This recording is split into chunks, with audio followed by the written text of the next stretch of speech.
So yan guys, for today's video, mula dito sa ating mobile device, pumunta lang tayo sa pinakang dial ng ating phone. So dito guys, ida-dial lang natin is asterisk 123 number sign or hashtag, then dial. Then after nyan guys, piliin naman natin dito yung magic. So nasa number 7 siya. Kaya ang ita-type natin dito is number 7. So yung number 7 kasi is yung magic data. So pagka-type ng 7, tap natin yung send.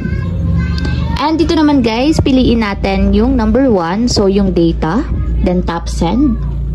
And dito naman guys, kung makikita nyo, yung magic data 99 is nasa number 2. So yung magic data 99 natin is mayroong 2 GB. So piliin lang natin yung number 1, then tap send. So ayan guys, kung makikita nyo, meron tayong 2 GB para sa magic data 99. So no expiry guys yung ating magic data.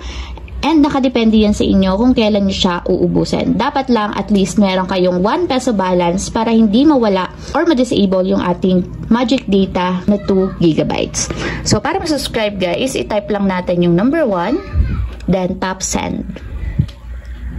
So ayun lang guys, ganun lang kasimple kung paano nga ba mag-register ng magic data 99